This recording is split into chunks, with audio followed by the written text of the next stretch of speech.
L'épisode de cette semaine est une présentation de Midi Santé. Midi Santé est une entreprise existante depuis 1996, spécialisée dans la confection et la livraison de repas santé destinés aux enfants en service de garde, en garderie et en milieu familial. Chacun des repas est conçu frais chaque jour avec des ingrédients de première qualité et c'est ce qui fait leur renommée. Pour plus d'informations, c'est le 1-877-240-4866. Donc, cette semaine, Entretien avec un guerrier, on reçoit les senpai de l'école de Karaté Sunfuki Laval-Ouest, monsieur senpai Adam Shawi et son papa Noureddin Shawi. Ils nous parlent de leur parcours dans les arts martiaux, on parle de compétition, on parle de dojo, on parle d'anecdotes. C'était vraiment une conversation. Pour ceux qui sont habitués d'écouter le podcast, c'était un peu moins formel que d'habitude. C'est des collègues de travail, donc la conversation coulait un peu plus, c'était plus amical. Donc, ça va un peu... des fois, on part des parcours des gens et on parle juste d'anecdotes ou de sujets. Donc, c'est un très bon podcast qui fait changement de la routine. Et c'est ça. Donc, c'était un super podcast cette semaine. Puis si vous appréciez notre contenu maintenant qu'on est back en cette année 2022 puis vous voulez que ça continue, oubliez pas de nous supporter en vous abonnant sur YouTube, sur Instagram, Facebook, ça coûte rien, ça prend 2 secondes. Et si vous voulez plus de contenu, on est rendu à des dizaines d'heures de contenu 100% exclusif réservé à nos abonnés Patreon. Ils sont peu nombreux, mais ils sont fidèles. On les apprécie vraiment tous. Merci beaucoup vraiment à tout le monde. Puis il y en a beaucoup là-dedans qui sont là depuis le jour 1. Vraiment, on l'apprécie beaucoup. Puis si vous voulez vous joindre à nos troupes, ben c'est simple, c'est patreon.com/guerrier-podcast. Patreon.com/guerrier-podcast. Donc, je l'ai dit, il y a des dizaines d'heures de contenu. Vous avez les épisodes habituellement assez en avance sur le reste des gens. Et c'est ça, il y a différents niveaux. Il y a les blitz quiz et plein d'autres choses aussi. Puis il y a des blitz quiz très longs. Il y en a des courts, mais il y en a qui durent 25 minutes. Là. Fait que c'est du gros contenu exclusif de plus si vous aimez ce qu'on fait. Donc sur ce, bon podcast. Les cicatrices nous rappellent d'où on arrive. Les combats qu'on doit livrer quand le destin chavire. Guerrier, on fera ce qu'il faut pour la famille. Cœur de lion, œil de tigre, on a la paix dans la mire. The battles are never ending, I know. But we will get up and get on with the fight.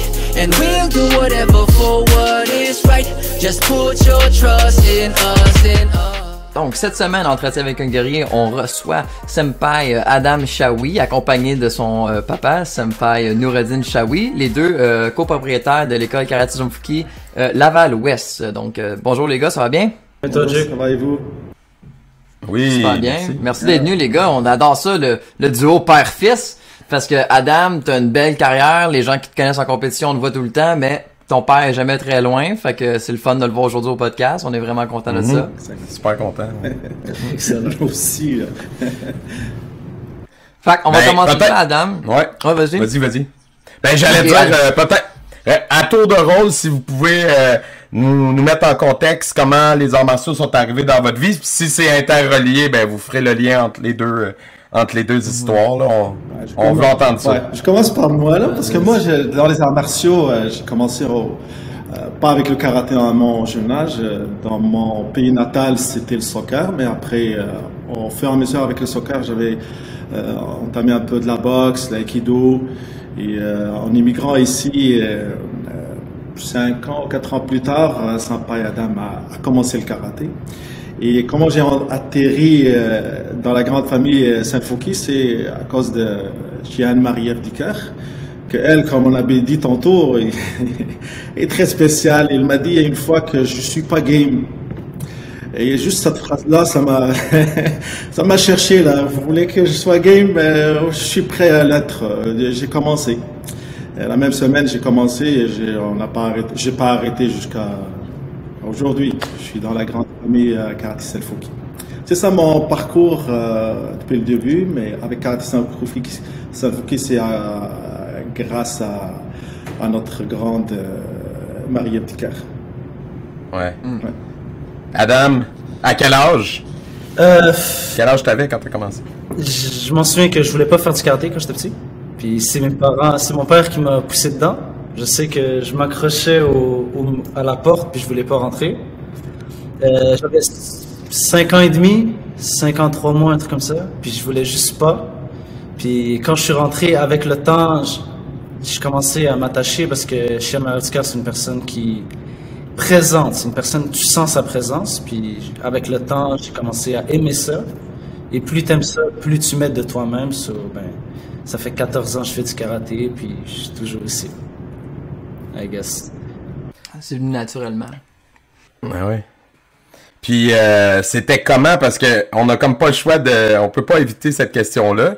C'était comment d'être coaché par Marie-Ève Dicker, parce que pour les gens qui l'ont, tu sais, vous dites Shihan, Marie-Ève, tu sais, c'est comme commun, on l'a côtoyé longtemps, Jérémy aussi, mais tu sais, pour peut-être des gens qui écoutent, eux, ils connaissent juste la championne de boxe, tu sais. Fait que comme professeur, elle était comment, Marie-Ève? Très disciplinée. Je peux pas dire le contraire. Très droite dans ce qu'elle fait. Il y a un temps pour s'entraîner et un temps pour s'amuser. Elle demande beaucoup. Elle demande vraiment beaucoup, mais je pense que c'est ça qui fait qu'on l'apprécie. Elle te pousse au maximum de ce que tu peux faire. Et tant que tu l'as pas, ça vient te chercher dans toi-même pour aller réussir à le faire. Personne charismatique qui n'a pas peur de dire ce qu'elle pense, surtout de te remettre à ta place quand tu as besoin. J'ai même pas les mots pour finir, sérieusement. Mais parce que Marie-Ève, on va enlever le titre. Marie-Ève était une personne très exigeante et bonne dans tout ce qu'elle touche. Quand elle touche, le karaté, on la connaît, elle est bonne en art, même en trad. Dans tout ce qu'elle touche, elle est vraiment bonne. On a entamé la boxe aussi, il a fait une carrière internationale. Elle fait ça pas pire, hein? Oh! Elle se débrouille bien. C'est ça, comme je dis, elle est très exigeante, elle est très forte. Mais elle a grandi dans la grande famille de Saint-Fouquet, elle était entre les gars. Je sais pas si vous le savez, là, il est entre les gars, avec Shihan Vidriker, Shihan Milo, toute la... Ouais, elle était dans les boys, Marie-Ève. Exact, elle était entre les boys. Ouais. Il n'a pas le choix d'être solide dans tout ce qu'elle fait là, pour survivre à toutes ces choses-là. Là. C'est en général Marie-Ève Dicker. Puis Adam, moi j'ai une question. Comment, parce que tu sais, on s'entend justement, tu sais, moi aussi j'ai eu un coach en bas âge, tout ça. Comment t'as trouvé ça quand t'as comme perdu ton coach parce qu'elle a comme switché à la boxe, puis toi t'étais encore dans la compétition, elle t'a accompagné à tes premiers championnats du monde, mais après ça elle était un petit peu moins là parce qu'elle se concentrait plus sur la boxe. Est-ce que t'as eu une démotivation de la compétition? Comment ça s'est passé, ou tu sais? Je pense que c'était pas de la démotivation. Je pense que c'était plus de perdre quelqu'un perdre, entre guillemets, quelqu'un que t'apprécies beaucoup, tu sais, le respect que j'avais envers elle était immense. Tu ne pouvais même pas faire quelque chose pour la contredire, c'est impossible. Et le fait qu'elle a dû partir à la boxe, on l'a pris bien. Et elle l'a pris bien quand j'ai dû changer de dojo avec Shihan Milo. Elle l'a pris extrêmement bien et on a aussi pris cela bien. J'avoue que c'était un petit peu difficile de se dire que c'est peut-être fini comme professeur de karaté, mais que c'est toujours une personne qui reste dans notre vie. So. En tant que professeur, c'est parti. Vous allez à ses combats, tout ça. Ouais, on allait au combat au début. Son premier combat professionnel, on étions là. Puis même quand on pouvait pas, on regardait sur la télé, puis on disait, let's go! Tu sais, puis c'était difficile au début, moi, je trouve. Mais le changement des dojos, comme il a dit Adam, c'était comme... tout le monde, elle a pris bien, parce que je me suis assis avec elle pour lui demander la permission de changer le dojo. Parce qu'il a compris comme quoi Adam a besoin d'être coaché avec quelqu'un qui est proche, qui est toujours à côté de lui, parce qu'elle était lancée dans le combat professionnel, elle n'était pas toujours là pour lui. En 2018, elle n'était pas là. J'étais avec lui dans ces entraînements-là. Dans ces entraînements, c'est moi qui faisais comme... je suis pas assez bon que lui pour faire les choses, mais j'étais là pour le coacher, je le poussais, le motiver. On est allé en 2018, c'était pas pire. Si c'est par exemple quelqu'un, il était là pour lui, peut-être on aurait été allé plus haut, plus haut haute marche du podium, mais il est revenu avec 2 médailles d'argent, 2 médailles de bronze, mais on pouvait aller chercher le haut du podium cette année-là. Là. Mais c'est ça. Comme je t'ai dit, tout le monde l'a pris bien. Il a accepté le transfert de dojo. Et après, c'est Shihan Milo qui a pris la relève avec son père. Puis là, t'es-tu rendu avec Kyoshi maintenant que t'as un dojo ou t'es encore chez Anmilo Yes. qui t'entraîne pour la compé? Je suis avec Kyoshi, Renchi. Ouais. Pas avec Kyoshi parce que ça paraît mais en 2019. C'est un autre style, Kyoshi. C'est la signature de Kyoshi là. En 2019, parce que moi je connais un peu l'histoire d'Adam, c'est pour ça que j'interviens tout le temps, hein, parce que c'est moi qui étais avec lui, je connais tout son historique. En 2019, au premier jour du championnat du monde de 2019 aux États-Unis, c'était la journée, le 1er novembre, c'était sa journée de la chirurgie sur le genou droit pour déplacer sa rotule. Parce qu'on voulait être à Orlando, mais ça n'a pas marché. Le chirurgien a décidé que sa chirurgie doit être le 1er novembre. Mais c'est ça, après ça, le rétablissement d'Adam est rentré dans le Covid. Et comme ça marche pas, les rendez-vous avec les médecins, son physiothérapeute et tout ça, ça a pris du temps pour le rétablissement. Ça a pris 1 an et demi pour qu'Adam soit rétabli de sa chirurgie. Ça veut dire Adam, il était avec moi tout le temps, même avec ses béquilles, il donnait les cours, mais il ne pratiquait pas. Il a pris comme 1 an et demi de pause d'entraînement. Mais c'est ça. Mais c'est correct, ça a bien tombé avec la COVID, comme vous disiez. Ouais, mais ça a mal tombé pour son rétablissement. Mais après ça, il a choisi. Ouais, mais tu manques pas de compétition. Tu sais, tes compétiteurs, ils évoluent pas au même rythme. Tu sais, au moins quand il va revenir, c'est pas comme si les autres avaient poussé pendant 2 ans malade, là, tu sais. Exactement. Je comprends ce que tu veux dire en vrai, mais moi je me dis tout le temps que si quelqu'un a pu bouger pendant 2 ans, juste qu'il mette un petit peu de puissance dans son entraînement, puis le niveau commence déjà à monter. On le voit déjà après 2 mois, quand tu niaises dans tes entraînements, 2 mois après, le niveau commence déjà à être difficile, tu vois. Mais je pense que avec le COVID, il y en a beaucoup qui ont commencé à relâcher la pression. Moins de compétition, donc moins de demande pour faire littéralement ta compétition sur, I guess, peut-être. À quel moment dans le parcours vous avez fait OK, dojo? Là, on ouvre un dojo. C'est-tu Adam qui voulait? Je sais. C'était la solution logique, Manu. Est-ce que c'est Adam qui disait papa, c'est ça que je veux faire dans la vie, ou c'est Noureddine que t'as fait comme il y a un bon potentiel? Comment c'est parti? Actually, quand j'étais au championnat T'es du pas monde... game d'avoir un dojo? Non. C'est un autre sujet là. Quand j'étais petit, je voulais toujours avoir un dojo juste pour avoir une équipe de compétition qui soit genre des gars de beau ou des filles de beau tout le temps. J'adore ce terme-là et j'ai toujours voulu avoir plusieurs personnes autour, puis on est let's go les gars de beau, puis on arrive, puis on gagne les premières places avec le beau, puis on fait comme ça, tu vois. Depuis que je suis petit. Puis un jour, j'ai dit à mon père, Senpai, pourquoi on fait juste pas ouvrir un dojo? Puis j'ai mon équipe de compétition. Puis après, j'avais parlé à Kyoshi. Vous aidez beaucoup, vous étiez investi, là. Ouais, j'avais demandé à Kyoshi en plus, hey Kyoshi, si je veux un dojo, je veux une équipe de compétition de beau, puis mon père était à côté. Puis il était comme, si c'est possible, pourquoi pas? Puis il m'avait dit, je me souviens que Kyoshi m'avait dit, avec le temps, peut-être qu'un jour tu seras professeur de karaté. Je me rappelle, en compétition, il m'avait dit ça. Si je me rappelle. Puis après, c'est Senpai qui a fait ça. C'est Ranchi Mariev, vous savez. J'étais en réunion avec, parce qu'elle fait comment on appelle, séminaire pour les réunion de franchise. C'est ça exactement. Pas les franchisés, mais ceux qui veulent être franchisés. Je pense que vous avez passé par là, Monsieur Manuel aussi. Mais c'est ça, l'intérêt a commencé à partir de là, quand Ranchi Mirai nous a expliqué comment ça marche et tout. Toute la famille, on s'est assis ensemble. Est-ce qu'on s'engage ou non? Mais c'est ça, c'est un engagement pour toujours, parce que tu ouvres un dojo, il y a de l'investissement à faire, il y a du temps à faire, parce que je travaille encore, il y a du temps à investir aussi, ma femme et moi, lui avec l'école et l'école de karaté. Est-ce qu'on est capable de s'engager dans cette mission-là, dans cette aventure? Mais après, on a décidé que oui, on avait le soutien de tout le monde. Je me rappelle, le soutien de Kyoshi est venu préparer avec nous le dojo. Il y avait Sylvain Lecante, il y avait beaucoup de gens qui sont venus nous aider à préparer notre dojo. Marie-Ève, vous le savez, dans le côté administratif, préparation et tout. Mais c'est ça, c'est comme ça que ça a commencé quand on a ouvert notre propre école. Et ça, c'était en quelle année environ? 2018. Ouais.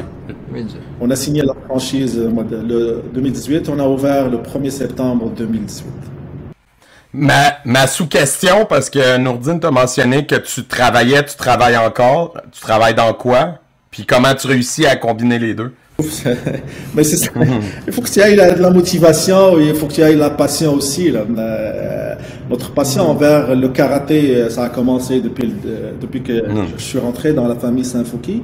Mais je travaille moi dans le domaine de la machinerie lourde. Je travaille dans le service à la clientèle dans la machinerie lourde.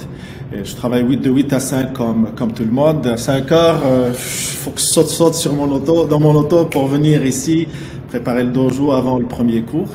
Et après, je rentre chez nous à 9h, 9h30 après le cours d'adulte. C'est une vie de routine. Mais c'est ça, nous, parce que pour ça, on n'ouvre pas jeudi et vendredi, c'est pour donner un peu de respiration. Avoir des journées off, là. Notre famille, là, parce qu'il faut qu'on donne aussi une partie à notre famille. Mais là, Oui. vous êtes au début, puis la COVID aide pas, tu sais, ça fait comme 4 ans vous êtes ouvert, 2 ans pas COVID, mais tu sais, quand ça fait 10 ans environ, t'as des professeurs, puis un jour tu peux ouvrir des journées que t'es même pas là, ou tu sais, juste remplacer des journées, tu sais, fait que c'est vraiment les 5 à 10 premières années, le temps de te former des bonnes ceintures noires, tu sais, des piliers qui vont t'aider, comme vous aidiez Marie-Ève avant, tu sais, mais ça, tu sais, au karaté, ça se fait pas en 2 jours un employé instructeur, là, ça prend 5, 10 ans, faut qu'il soit loyal, tu sais, pour y laisser le dojo, faut avoir confiance en lui, fait que, tu sais, moi, je commence à faire ça à Saint-Rémy, puis ça fait 8 ans que je suis ouvert, là, tu sais, Ouais, ça prend du temps. mais c'est ça, mais avec Adam et moi, on est tout le temps les deux devant tous les élèves. Sauf le cours d'adulte, c'est moi qui le fais, mais tous les cours de jeunes, il y a toujours Adam, il y a toujours moi. Il voit toujours ces deux visages, là, sans arrêt, ça veut dire. Mais Adam et moi, on est des amis, mais c'est mon fils, c'est mon partenaire, c'est mon ami, et toujours à côté de moi, on s'entend très, très, très bien, Dieu merci. Ça, c'est très important. Là. Ouais. Adam est d'accord? Oui, c'est ça ma question. Adam, c'est comment travailler avec ton père? Fais comme s'il était pas là. Pas vous mentir, au début, c'était assez bizarre. Ça veut dire que j'ai beaucoup de... Comment on dit ça? J'aime beaucoup contrôler les choses, comme personne. Puis le fait de devoir laisser des choses à Senpai, puis que moi je prenne genre la moitié, puis lui la moitié, c'est un petit peu difficile. C'est-à-dire, il y avait des fois des manières de travail que je voulais faire cette manière, mais lui il faisait d'une autre, ou que moi je faisais d'une, puis lui il faisait d'une autre. Puis au début c'était un petit peu comme ça, mais avec le temps, plus on travaille ensemble, plus on trouve un entre-milieu, un entre-deux, tu sais. Ouais, Puis avec le temps, maintenant c'est bon. Ça veut dire qu'il fait le cours d'adulte, puis moi je fais tous les autres cours avec lui. Puis il y a pas de souci, on rentre à la maison, c'est comme si de rien n'était, on est toujours content. L'équipe de compétition est à toi. Non. Mais c'est ça le problème dans l'équipe de compétition, parce que quand vous avez mentionné tantôt pour le COVID, il y a tout défait notre équipe. Ben oui, tout le monde. Clair. Ben ouais. Toutes les avancées, ils ont lâché, ils ont perdu la motivation. Mais on l'a vu, dans les compétitions, c'est beaucoup de débutants là maintenant. Là. Exactement, c'est ça. Je vais revenir ça repart. Exact. Je vais revenir à notre duo de coach, là. Parce que avec la maturité, vous gérez l'équipe ou les ados ou les enfants devant vous avec maturité. Mais lui, avec son jeune âge, il veut autrement, parce qu'il veut que ce soit trop raide, trop serré, comme il l'a fait, comme Marie-Ève était avec lui, là. Moi, il faut que je sois plus... je suis rigide aussi, mais il faut que tu le laisses un petit peu. Comme on dit, on laisse la corde un petit peu, et tu serres en même temps, là, vous comprenez? Mais lui, il veut non. C'est ça, après, avec le temps... Je relate parce que je faisais les mêmes choses quand j'étais jeune, moi aussi. Puis là, plus je vieillis, plus j'apprends à laisser les adultes à leur rythme, tu sais, tout ça, donc... Exactement. Mais tu sais, Kyushi, tu vois la même chose.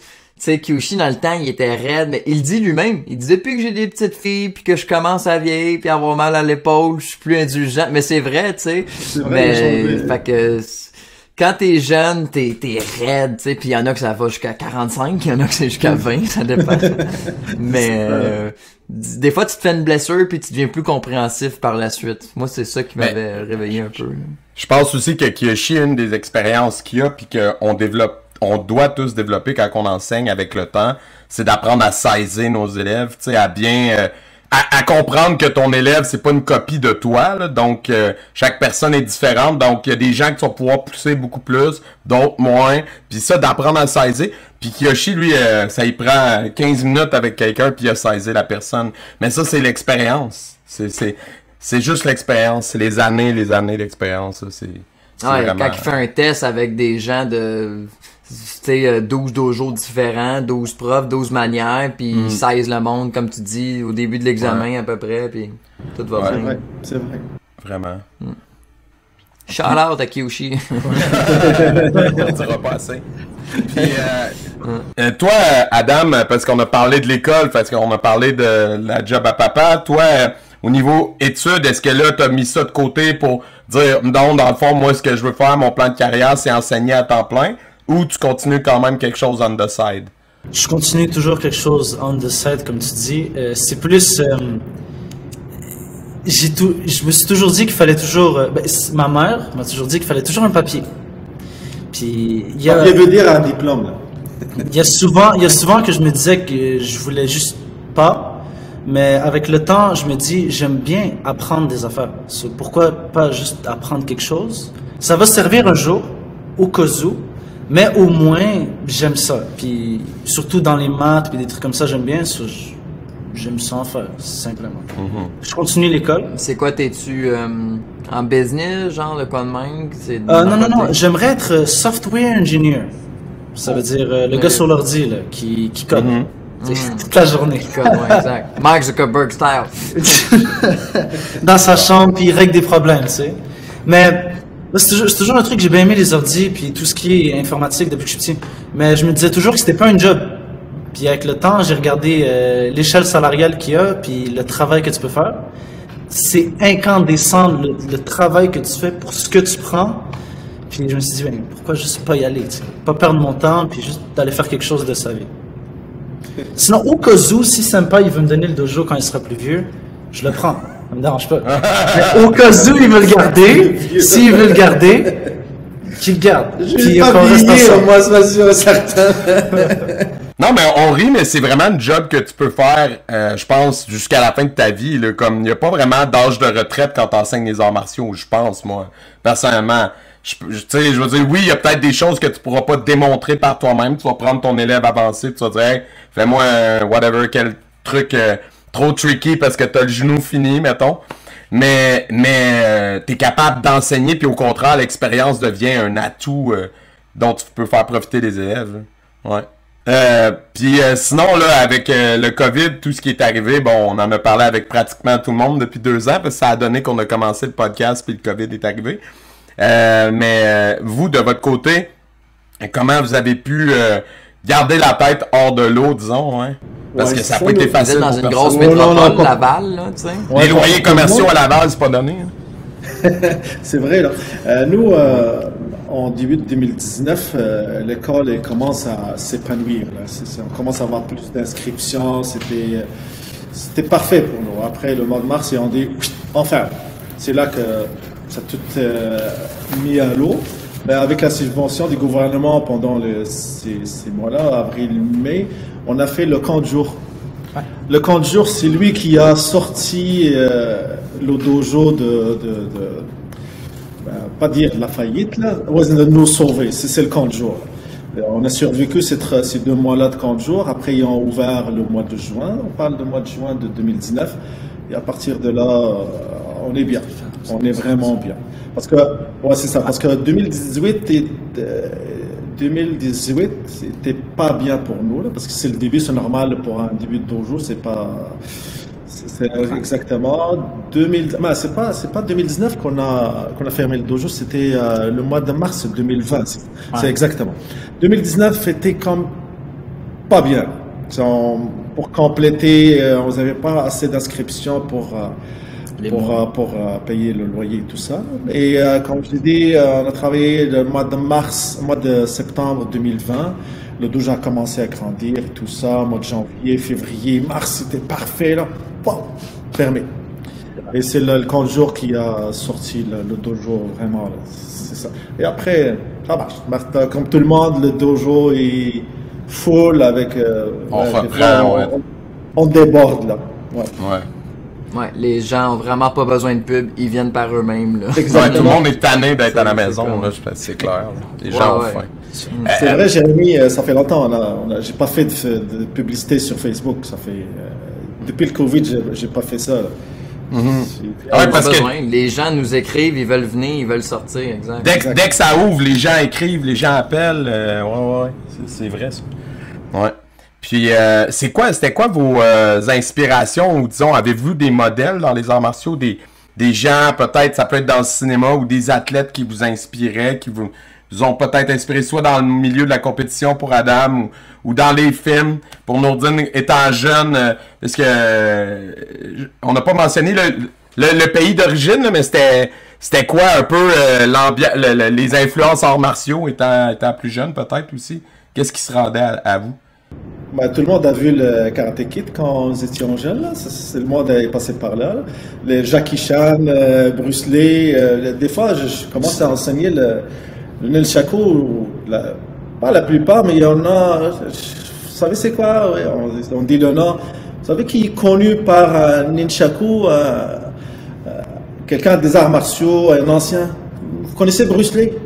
Non. C'est ça, mais c'est ça. Nous, j'étais dans la génération Jackie Chan et Bruce Lee, c'est ça, dans les films qu'on voyait. Et Sampada peut-être est rentré. Quand j'étais petit, dans le dojo de Shihan Maratika, un petit dojo très joyeux, puis il y avait un poster de Bruce Lee en haut de la toilette des hommes. Puis quand j'étais petit, je regardais, je disais c'est qui ça? Puis je sais qu'il était mince, mais genre un petit peu défini, puis avec des marques sur lui, genre de guerrier. Puis là, j'étais comme, Shihan, c'est qui? C'est Bruce Lee. C'est mon idole. Là, je suis comme, oh. Puis après, j'ai pris Bruce Lee. Donc c'était mon idole aussi. Puis en compétition, sérieusement, je pense que c'est Jackson Rudolph, pour moi. Jackson Rudolph, j'ai rien à dire, je pense qu'on sait déjà. Extrêmement bon, talentueux en beau. Je suis même allé faire des séminaires, je pense, avec lui. Je pense qu'on est allé faire une fois un séminaire. Je sais qu'il a souri quand j'ai fait une passe de beau. J'étais très content. C'est comme si tu vois un gars de soccer, puis tu vois Cristiano Ronaldo qui te fait comme ça. J'étais content. Puis aussi, il y avait, comment il s'appelle le monsieur à Québec, là, qui faisait les katas et que Alexandre. Ça donnait Alex Barry. Alexandre Barry. Ouais, j'ai vu, en plus, vous avez fait les deux, on les a eu. Un podcast. Jackson et Alexandre. Ouais, on l'a eu, Jackson. Okay. Puis j'avais vu celui d'Alexandre Barry, puis comme il disait, c'est vrai, il donne une émotion au kata. C'était même pas... c'était plus, dès qu'il arrive, avec son canevas, en bas sur ses jambes, tu sens que c'est comme s'il y a la guerre qui va commencer sur le stage. Puis sérieux, c'était c'est des belles choses que quand j'étais petit, surtout. Mais quand Adam a commencé, si vous vous rappelez, Jérémy, dans le dojo de Marie-Ève, il y avait les jeunes Charles-Olivier Dantini, comment il s'appelle Chad, ok, Chad. Charlot, Chad. Il y a Philippe Manville aussi, si vous vous rappelez de lui. Ouais. Il y avait Mathieu Demers, il était coach à côté de Marie-Ève aussi. Il y avait Richard Dantini, c'était un coach aussi avec Marie-Ève. Mais il y a plus Charles-Olivier Dantini que lui, il s'inspirait de lui dans le temps. Parce que lui, il a commencé, l'autre était ceinture noire, il fait des flip-flops et toutes les backflips. Et tous les élèves de Marie-Ève, ceux d'élite. Vicky était dans Beau. Vicky aussi, ouais, exactement. Mais c'est ça. Des inspirations de son jeune âge, plus de Bruce Lee, Jackson. Puis, ah oui, c'est ça. Moi, j'avais une autre question aussi. Vous avez fait beaucoup de compétitions dans les tournois que vous avez fait un peu partout dans le monde. C'est lequel qui vous a marqué le plus ou quel endroit vous avez préféré? Pourquoi? Qu'est-ce qui était intéressant, soit dans le pays ou dans le tournoi en tant que tel? Une question de blitz quiz, ça, mais vas-y. Ah, c'est pas grave. Bonne question. Celui qui m'a marqué le plus. C'est un compétiteur. En vrai, je pense que c'est la première fois que je fais le championnat du monde. En vrai de vrai. J'étais habitué à aller juste au Canada, puis quelques fois aux États-Unis avec Jake. Puis je me rappelle, j'étais tout petit. La première fois, 10 ans. 10 ans. Ok. Puis première fois j'y vais, je m'en souviens, beaucoup de stress, puis je pense que pourquoi je me rappelle de ça, c'est les expériences que j'ai eues avec les gens. Genre avec Chian, Chad, Vicky, Sylvain Lecomte, tous assis au salon, à la fin des championnats du monde. Puis tu vas pas raconter cette histoire-là, là? Je m'en souviens que quand j'ai eu la 3e place, médaille de bronze, je m'en souviens que j'étais fâché de moi-même. Parce que j'ai toujours eu ça de moi, c'est que je suis toujours fâché de moi tant que j'ai pas la première. Ça veut dire que j'ai eu la 3e, je dis c'est pas assez bon. Puis Chian est comme non, c'est excellent, t'as 10 ans, première fois que tu viens au championnat du monde, 3e, super bon. Puis moi j'étais fâché. Sur le soir même, on s'assoit dans un salon, puis je demande à Senpai de m'apporter un Gatorade.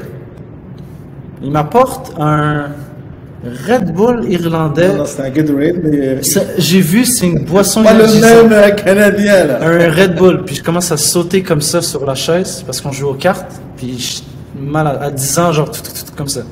Je pense que c'est ça qui m'a marqué le plus, parce que j'étais petit. Mais en vrai de vrai, je pense que les compétitions qu'on avait quand j'étais petit, 2014, Irlande, je pense que c'est pour ça que mon préféré, c'est lui, littéralement, parce que même si j'ai eu, grâce au hard work, la médaille d'or, je pense vraiment que la médaille de bronze, c'était le premier pas. 2 médailles de bronze. 2 médailles de bronze, le premier pas vers tu peux faire mieux, tu le sais. Puis ça donne vraiment envie de travailler puis de se dire je vais réussir à compétitionner pour mon pays. Ouais, puis pour ramener ça, tu vois. Puis gagner une médaille d'or au premier championnat du monde. Tu sais, moi j'ai des élèves, puis c'est déjà arrivé à une élève, première année champion du monde. OK. What's next? Tu sais, c'est comme après ça, non, mais tu sais, puis j'en ai un autre, lui, il a fini 2e, ben lui, il m'a dit, il a pas mal plus le goût, l'année d'après, de s'entraîner, puis de step up, puis d'aller chercher l'or, que, tu sais, l'autre était pas blasé, mais tu sais, elle s'entraînait moins de feu au ventre que la personne qui a fini juste 2, 3e, puis qui est comme, je vais aller la chercher, tu sais. Fait que je trouve que c'est le fun dans l'adversité. Tu sais, on dit tout le temps, ce qui te tue pas te rend plus fort, ben c'est la même chose en compétition, là. Tu sais, quand tu gagnes pas, ben t'as encore plus le goût d'aller gagner, là. Ouais, c'est intéressant ça parce que en ce moment c'est les Jeux Olympiques, tu sais, puis Michael Kingsbury était là. Puis tu sais, lui il gagne tout en il gagne tous les premières places en championnat du monde. Lui c'est en ski, mais là il est allé aux Jeux Olympiques puis il a gagné une médaille d'argent, donc 2e place. Puis là le débat dans les médias sportifs c'est est-ce qu'il a gagné la médaille d'argent ou il a perdu la médaille d'or, tu sais, la façon de voir. Mais tu sais quand t'es Michael Kingsbury puis tu gagnes toujours la première place, lui, dans sa tête, ça doit être une défaite. Mais pour n'importe quel athlète qui se rend aux Jeux Olympiques, mettons, là, puis qui aurait jamais eu le parcours que lui a eu, puis qui a première fois aux Jeux Olympiques, tu gagnes une médaille d'argent, c'est excellent. Tout est, je pense, une question de perspective aussi, là. Ouais, ben, c'est comme si Michael Jordan aurait fini 2e avec l'équipe de basket, là, tu sais, il aurait fait comme... S'il aurait pas gagné les 6 rings, ouais, je comprends. Ah ouais, c'est clair. Il n'y aurait pas eu le débat des GOAT. C'est vrai. Ouais, non, ben, tu sais, je pense que, rendu là, n'importe quel athlète qui se met beaucoup, mais tu sais, on met tellement d'heures, rendu là, tu sais, au niveau, moi, aujourd'hui, j'avais un cours privé avec un jeune, tu sais, pis, il pousse, pis je suis comme, man, c'est fou raide le temps qu'on met, fait que tu sais, quand tu gagnes pas au championnat du monde, là, ça fait mal, là. C'est pas, c'est une grosse défaite, tu sais, il y a des levées de fond, on se rend là, on se lève tôt, on se pratique en malade, tu sais, pis que, pas gagner, ça vient nous chercher, là, tu sais, pis tu veux pas accorder tant d'importance que ça à la médaille ou peu importe, mais c'est plus comme, il me semble que je me suis entraîné fort pour pas gagner, là, tu sais. C'est ça qui vient faire mal, je pense. Plus tu t'entraînes, plus la défaite fait mal. Fait mal, ça. Parce que tu dis, ah. Mais toi, comment tu t'en étais remis, mettons, Adam, quand t'es revenu, ou tu sais, comment t'as fini par turn up ça, tu sais, leur virer à l'envers ou en faire quelque chose de positif? J'imagine que c'est ça qui t'est arrivé. Comment t'as fait ça? Je pense que c'est vraiment, Chian Marescar qui m'a beaucoup aidé parce qu'elle me disait tout le temps, t'es capable? Puis tu as eu la 3e place, ça veut dire que tu peux être sur le podium. Sur maintenant que tu as la 3e place, vise pour la première. Facile. Bon, j'ai eu la 2e, puis elle me dit la même phrase. Ta 2e, tu peux être sur le podium. OK. Donc, qu'est-ce qui manque? La première. OK, ben go chercher la première. c'est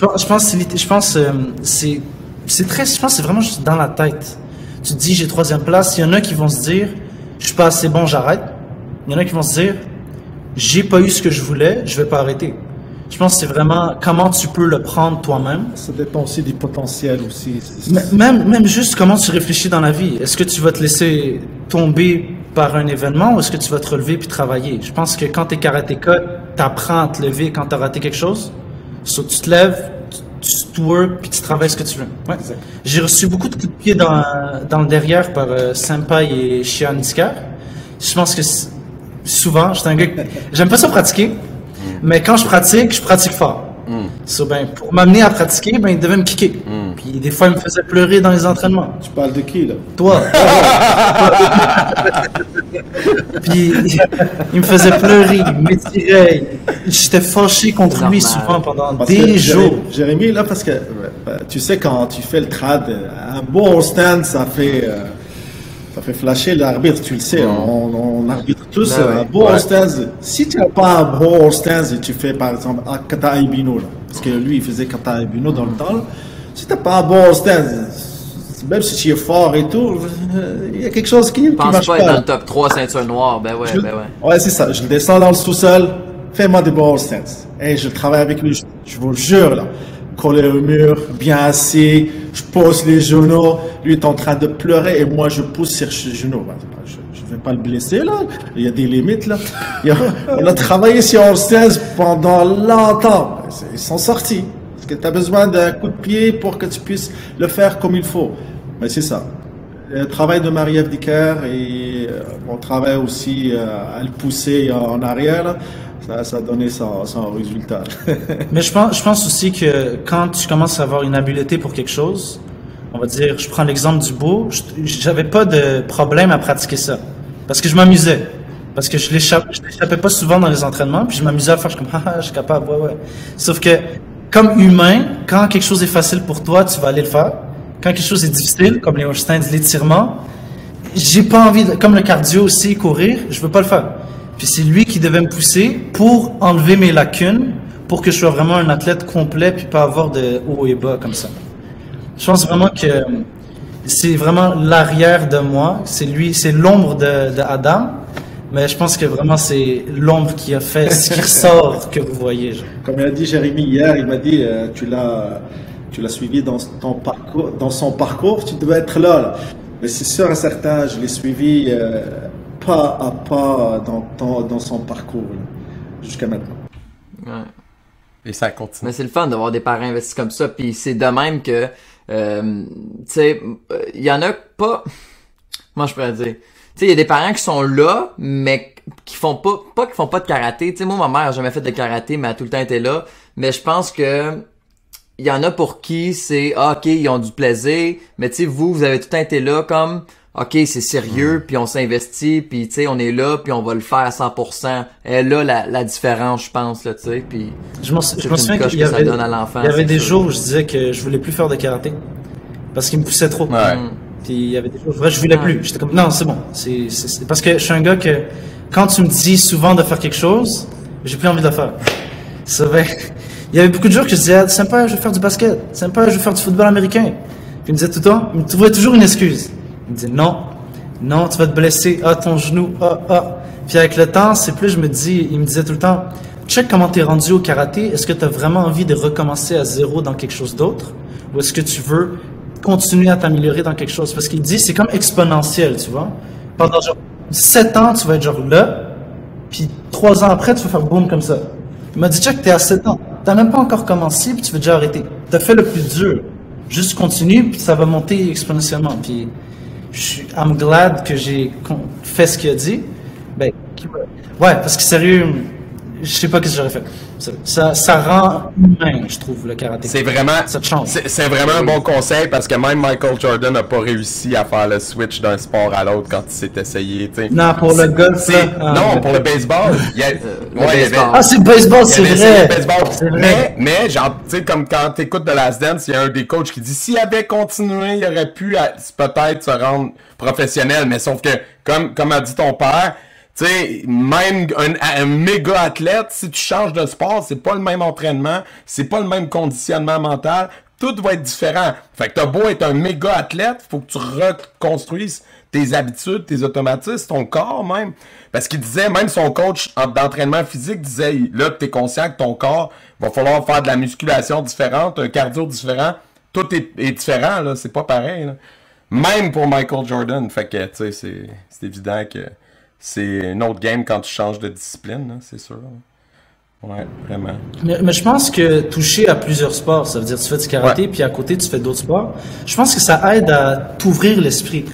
Genre, surtout avec le travail d'équipe et tout, je pense vraiment que si tu joues au basket, t'apprends à être en équipe, parce que d'habitude au karaté, t'es un peu tout seul. Ouais. Tu fais du combat seul, puis tu fais des katas seul.